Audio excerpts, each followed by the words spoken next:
3 police departments, 3 controllers, 3 treasurers, 3 supervisors, and 2 town attorneys, and a village attorney to talk about the laws and codes. And we'll be developing a plan of how will services be provided and what that cost is going to be. We're going to have at least 2 public meetings. This one is just an introductory meeting. I want to make sure I come back to you guys as we have more information, because as we have more information, you're all going to have a lot more questions. And then I'll be able to answer some of the specific questions that are not process-wise. I mentioned the website. All documents that we provide and create will be on the website. There's posted information already about dissolution on the website, but that public Q&A is critical. And I keep saying that, I keep honing in on that for a purpose. I'm not going to be taking questions one-on-one from the public at my home.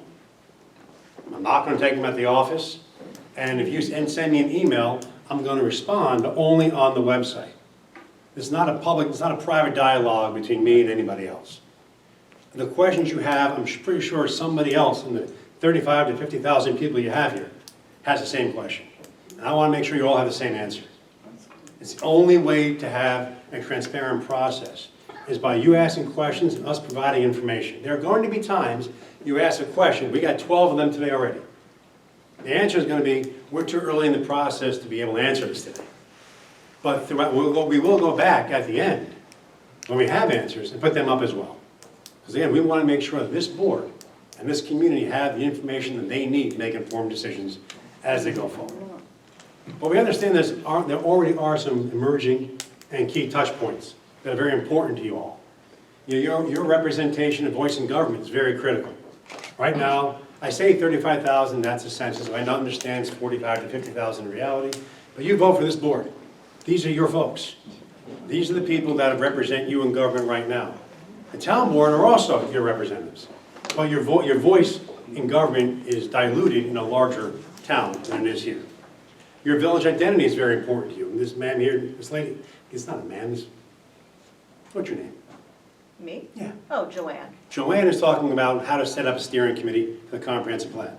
Everyone here is already knowing that this is a very diverse community with diverse interests, and they have to be represented throughout the planning process. So your village identity is made up of a whole host of different types of people and different backgrounds. And that's a big issue with you all in dissolution. Critical services and service delivery should be the foundational issue for you. Because the uncertainty so far in how both towns are going to be able to provide police coverage is critical. There is no good answer. Now, it's not for me to give an answer, but it's better to understand how will that be provided. Are we going to reduce police coverage? Are we going to increase police coverage? How are we going to pay for police coverage? One thing is sure. In New York State, there's no ability for either town to create a police district. In other words, they cannot take your village boundary and create a police district and just charge you for it. So whatever answer is, the towns, including every resident in the village of Spring Valley, will be paying for police services. So on what level of services will you gain or lose? That'll come out during this process. Fire services. Right now, you have a village fire department. Towns, as of right, cannot provide fire services. They will have to create either a fire district or a fire protection district. 2 separate things. We have to figure that out during the process. We have to figure out what's going to happen to your zoning. Are they actually going to adopt all your zoning, bring it in, and use their enforcement and their process, their enabling legislation, or not? What's going to happen to your planning board and zoning board? You will no longer have a planning board and zoning board. You'll be referred to the town planning and town zoning. Will there be any representation of village residents on the town planning, town zoning? These are all things that are emerging issues and touch points in dissolution. Special districts. So in towns, town-wide money cannot be spent in special districts. So most likely, they being both towns, will have to decide what districts do they want to create. They can create a whole lot of districts. They can create a drainage district. You have 700 catch basins. They may not want to pay for that. They may want to create a special district. Lighting. They already have lighting districts. They can create lighting districts. They can do park and recreation districts. They can create sidewalk districts. They can even create a snow district. So you may end up, in theory, throughout this process, dissolving one government, but creating 6 or 7 or 12 or 14 new districts. Is that good or bad? We'll go through that process with you. What happens in local laws and codes? I mentioned your local laws and codes stay on the books for 2 years, at which time they sunset. So in those 2 years, each town will have to decide which of the village-specific laws will stay and be morphed into town laws, which will be repealed, and which ones just go by the wayside. We have to figure out during your one big issue for you all is what your property taxes are going to be. Will your taxes go down? Will they go up? Will your neighbor's taxes go up? Will you be simply shifting your costs to everyone else in the town? How will they feel about that without any vote? I don't know. This is all what Gideon's going to go through with the taxes. And then what's going to happen to the outstanding village debt? Again, a myth, a huge myth in the process is we dissolve, the town pays for it all. They have 150,000 people, they pay for it all.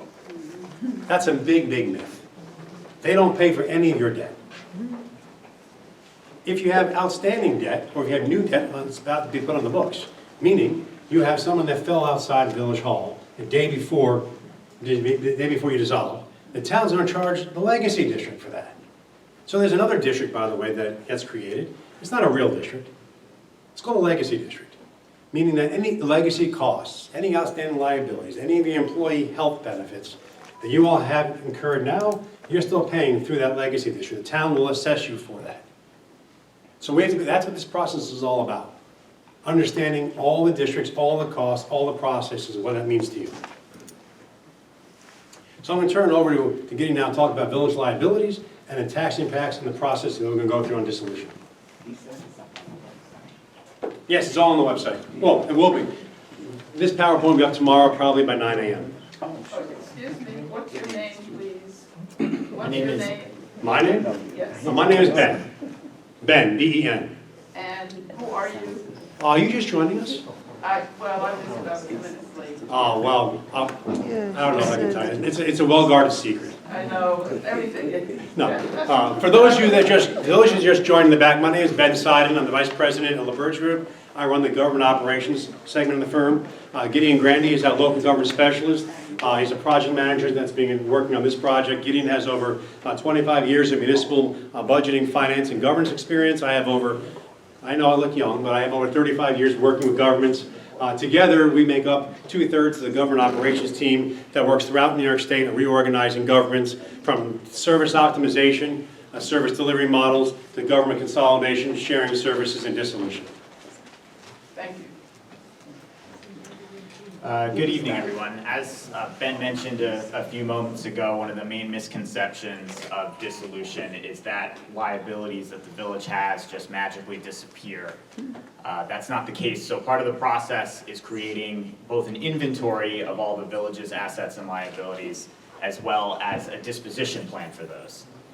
So liabilities, these might be any debt the village has issued, bonds, bans, revenue anticipation notes, leases it might have, the retiree healthcare costs or other post-employment benefits for village employees both now and in the past.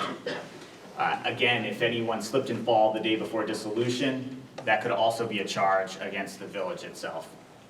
So as we inventory and dispose of all these assets and liabilities, the liabilities will remain with the village residents, and some of these assets that could be sold or disposed of in any way can be used to pay down some of these liabilities as part of the plan. This is very common. We've seen in other dissolutions for municipalities to do this. So there's sort of two big pieces as far as the fiscal impact goes. One is the initial one-time transitional cost. These might include things such as lawyers to draw new special district maps and plans, planners to do that type of thing, IT connectivity. If police services are moving, we might need microwave systems to enhance the dispatch to different areas of the towns within the village. But I think most importantly are the long-term structural changes to what's going to happen. Post-dissolution, the towns will provide all the services, fire, police, sewer, water, refuse, DPW. There's a whole host of services that all the residents of Spring Valley receive. And with the towns, with their special district piece, it gets a little more complicated. In villages, you have one tax base. the town or the village board levies taxes, and it's spread across everybody in the village. In towns, this becomes a lot more complicated because each part of the town a special district covers, the tax base is, or the taxes are only spread across that small tax base. Ramapo is a unique town with a part-town policing district that also needs to be accounted for in this process as well. And again, as we talked about at the top, Spring Valley is a part of 2 towns. So every single calculation and split of taxes that has to be done for Ramapo has to be done for Clarkstown as well.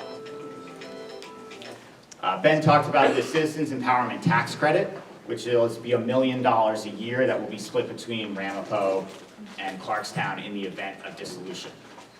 You know, we also want to look at things that are going to change. Villages have certain powers that towns do not. One of them is, example, your utility gross receipts tax on energy and other bills. That revenue will no longer be available to the towns. Aid and incentives to municipality state aid. Once communities dissolve, the state has taken the position that AIM is no longer payable. So between those 2 things, the towns are going to lose some revenue as compared to what the village receives now. But the CETC is designed to make up for that. So we'll be developing both a one-time transitional cost estimate. Excuse me? Sorry. So we'll be developing both a one-time transitional cost estimate as well as what the long-term ongoing changes in taxation will be for the people of Spring Valley, Clarkstown, and Ramapo. And Gideon, we have about 6 more seats up front if people want to come up front. What's he said? Yes, sir. What is the current village budget? The current village budget is about $38 million. So current budget is $38 million, and you're talking about $1 million. So that's not gonna pay for a whole lot. Given the size of Spring Valley, Clarkstown, and Ramapo, and their collective budgets, $1 million is a relatively small number, yes. You should mention that when you're discussing it. Now, when you talk about merging, who's merging with who? If the town is dissolved, where do people go? I pay a Ramapo tax now. Am I gonna become part of Ramapo? I'm gonna become part of Clarkstown.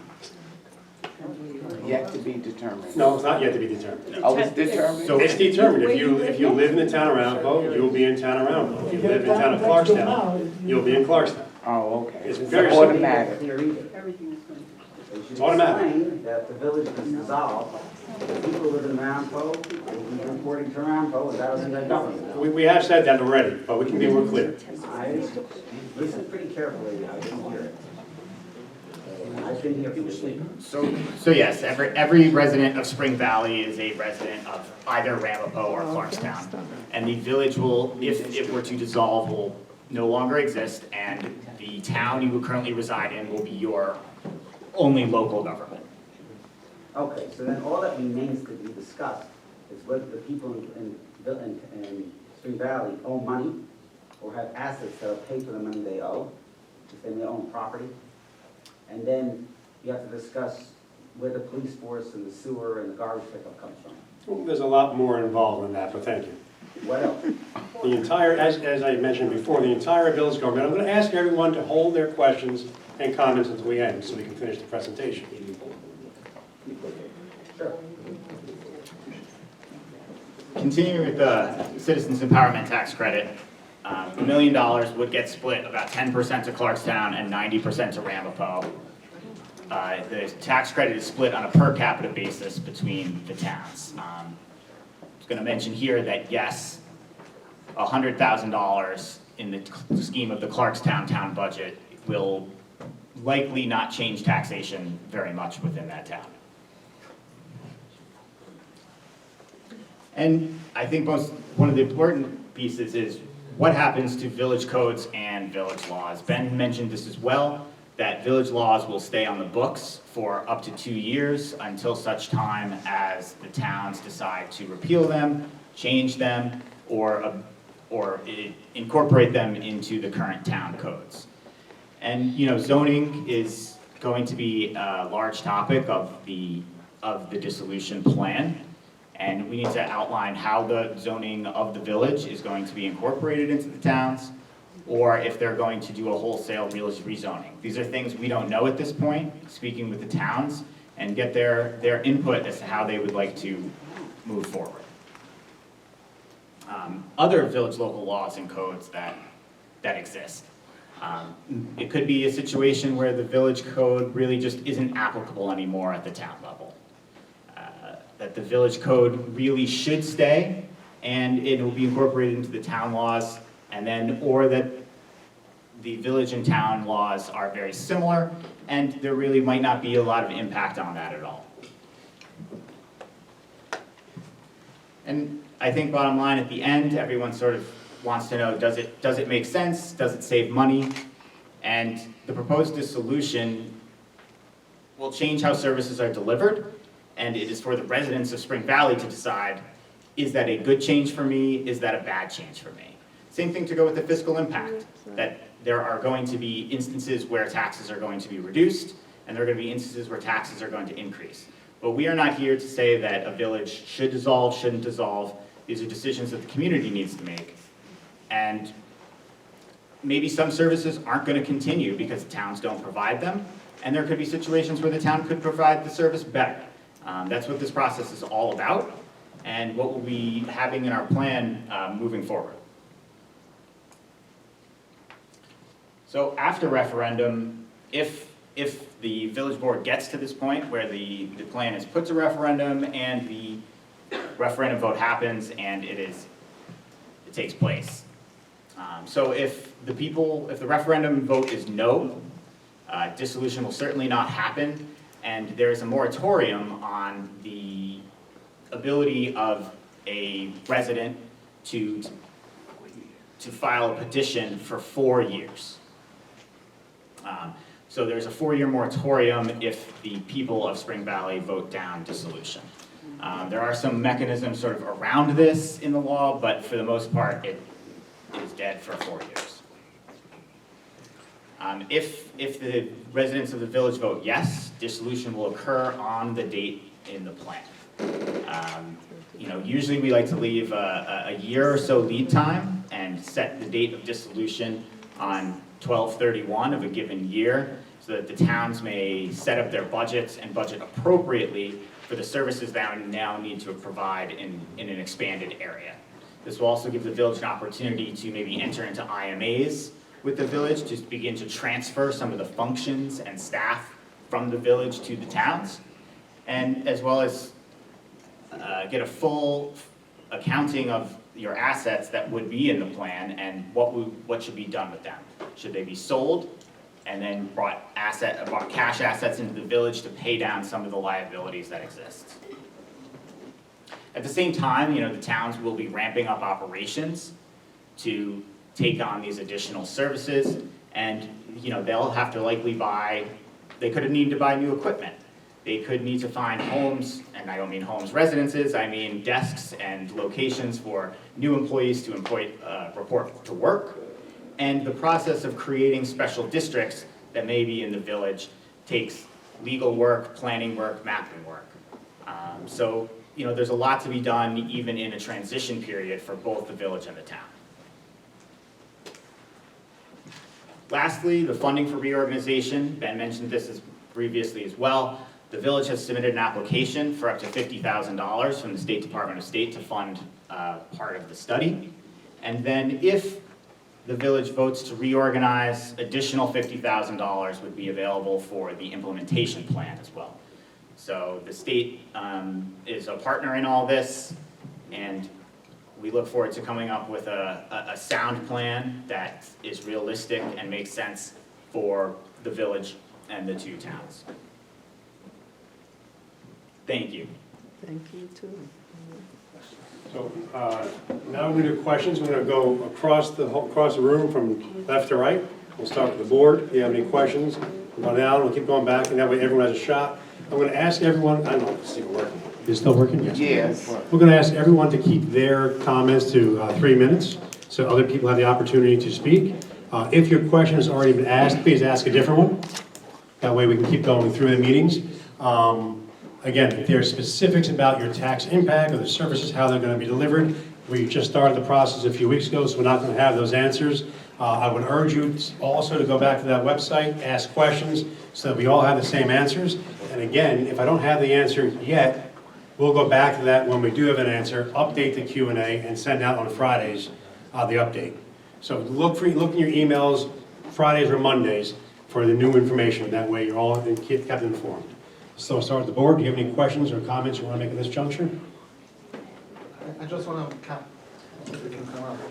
Sure. I just want to mention, first of all, thank you for Ben and Giddy for coming down today.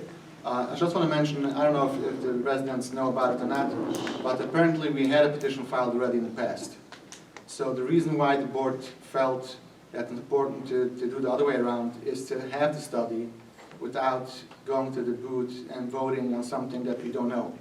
Like Ben mentioned earlier, if that petition would have been valid, then we would have been forced to have a referendum, and then the public would come out just based on feelings, not based on data or research or studies, and everyone would have been able to vote yay or nay, but without the facts out there. So the reason why the board felt it important to go the other route is because we had a petition filed already, and we wanted to know what's the best thing to do. We wanted the public to be aware of it. The board itself wanted to be aware and to see the options, whether it's good or bad, and we don't know all the information yet. But that's basically the reason why the board felt that way and why the board voted in that direction to start the study. That's my counsel that I wanted to make tonight. Thank you. Anybody else on the board? Second row. You've been here for 36 years and got here at 5:15. Earlier than that. I saw you Earlier at than 5:15, so did you have a question or a comment you wanted to make? Not really, except that it's sad that 2 days before Spring Valley celebrate our 124th anniversary, we're talking about dissolution. It's a sad day in Spring Valley. Thank you, ma'am. Oh, I guess it's a question and a comment. You had mentioned earlier in your presentation that this is community-centric and trust is important. I want to know or make you aware that there is a lack of trust within the Village of Spring Valley. There's a very long, deep history here of division. The people in power, there's a chasm between them and the people that they have decisions over. I guess I want to know how much transparency, how much involvement will be involved with the community, just because we need perhaps more transparency than your average village. All the information that we create, all the research that we develop, all the analysis that we use will be available online. So you'll be able to see everything that we create. But as far as the decision-making process, those conversations, those are closed-door conversations, and then the results are presented to us, or are these public forums where at least the public can sit there, be involved in those conversations? Well, there's an interesting point in involvement. This is not a citizen-created plan on how I'm going to get governed. This is really up to the town of Ramapo and the town of Clarkstown as how they see themselves governing you. And unfortunately, that's the process. Now, there's two ways that it can be done. You can develop a dissolution plan where you decide what you want to do, but they're not bound by it, so it's useless. So that's the problem. That's a problem. It's a flaw in the law. I've said this Carl's heard me talk about it for 15 years, that there should be a process where any plan that you're creating a town should have to adopt. That way you have certainty that they're going to provide the services the way you ask them to. That's not the process in New York State. So we ask the towns to participate in developing the plan, and we put that plan out so you know what that is. That way when you vote, you have the information that they've provided the input on. So you'll know, yes, I'm going to keep my police services the way it is intact, or no, I'm losing all my police services and having 2 cars a day or a shift. So that's part. The transparency that I talk about is the FAQs, is the questions. You guys can ask questions. We'll answer them Fridays or Mondays. When we have more public meetings, you can get information. information that we create flyer-wise will be available hopefully in a few languages. And we're working on changing our website to have multiple languages, a drop-down box, so people that don't know that English is not their first language can still read the information through Google Translate. So it's not always going to be perfect. That's right. It's not always going to be perfect. And So that'll be a available. follow-up to that, and I'll be done. Thank you. Did you mention, and forgive me if I misunderstood or misheard, that whatever the towns present are not binding? So they can present something to the public. Correct. That sounds great. And it's like, oh, okay, maybe we should dissolve. And then we vote yes on the referendum, and then they just change it to whatever they'd like after. Correct. Okay. It's a very, very real issue. It's a very, very real concern that a town can tell you they're going to do A, but this is not a binding document. The only way a village and town have a binding document is if you went a consolidation route as opposed to a dissolution. I didn't talk about consolidations. I didn't want to muddy the waters on the first day. But also in the lovely Article 17A, there's a secondary process of reorganizing governments. It's called consolidation. It's when a village and town merge. And the gentleman in the back used the word merge, so I'm using it here. You're not, in dissolution, you're not merging. You're giving up. You are walking away from your government structure. You're walking away from your leaders and saying, we no longer want you to lead us. We no longer want this to occur. And you're asking the towns to provide the services. Because that's what you do. You're not merging. In a consolidation, the village and the town create what's called a JCA, a joint consolidation agreement, where you two are jointly agreeing on how the services will be provided. And both the village and the town get to vote. That's a merger. That's a marriage of two governments. It's a consolidation. It has never been done in New York State before. There may be a first. We're working on that. They're meeting they just started their meeting 3 minutes ago in the village of New Paltz. They've been talking about this legitimately for 30 years in the village of New Paltz about how to consolidate. So they're in that process. And for them, most of their services are already shared, so it's a little bit of a different environment.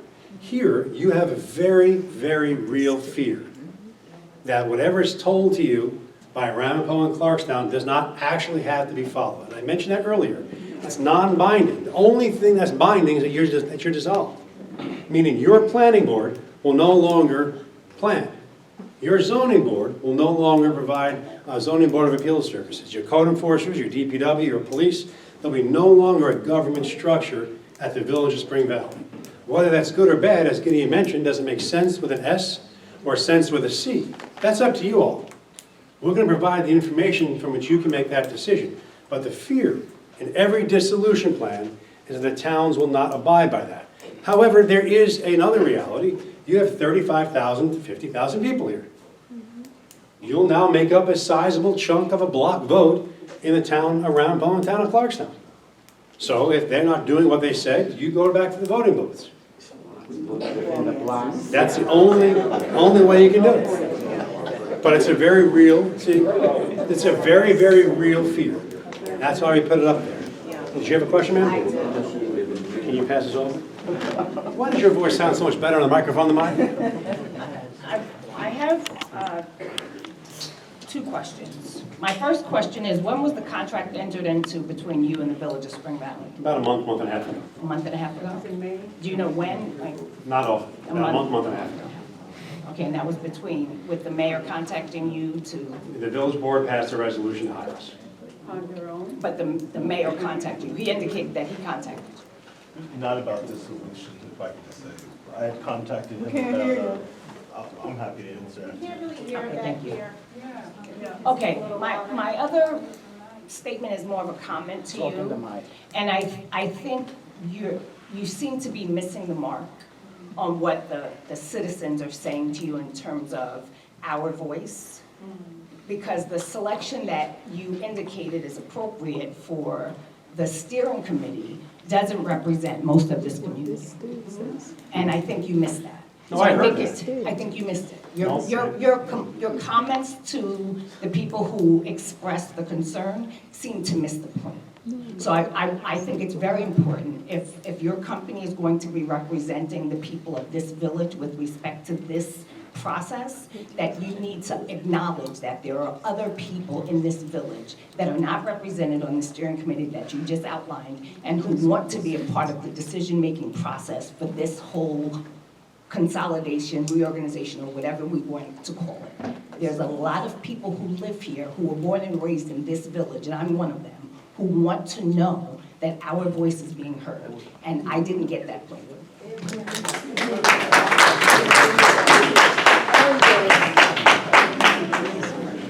So I just wanted to make clear, because I know it was mentioned that I had reached out to, the LaBerge group. I actually came in contact with the LaBerge group during my earlier training sessions when I went to Albany. So LaBerge, in addition to performing studies like this, they also help with various municipal optimization services. Because Spring Valley is a village in need, it made sense, considering our DPW. I've spoken about this very repeatedly, that I had seen its staffing levels reduce hundreds of %. So I thought it was smart to bring in a consultant as we ramp up the hiring of DPW, our building department, which was something else that I ran on and wanting to bring back, that we brought in a consultant to advise us.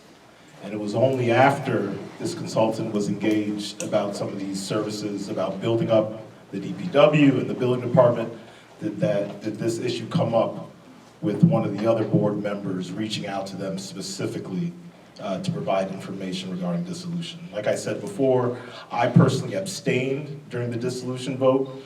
The reason for my abstention is I believe as a leader, I should not be turning my back to information, because ultimately information is something that we'll all benefit from, but more importantly, I think dissolution is not right for this village. I think this is a political document. No, absolutely, I decided to come here, I decided to run because I believe in Spring Valley, I believe in the people, I believe that Spring Valley has experienced disinvestment. The problems that we face are not insurmountable. We know only 10 years ago, our roads were cleaner than in the town of Ramapo. We know only 10 years ago, our DPW was providing those critical services. So as I said, nearly every time that I've been on the mic, there's a story to be told. There's a story that the residents of the community know all too well. And this is just another footnote. I think the information is going to bear out what I already know, that we need to invest in the village that we already have, and do the work that we know that we're going to accomplish.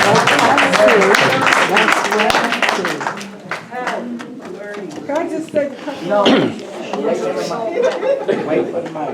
Wait for the mic. I know, but I'm just want to let them know that I want to speak. Keith Chick, this thing on? It's on, but I really been. Keith Chick with Rockland Post. As the steering committee, if I understood you correctly, the steering committee is a guiding board that only is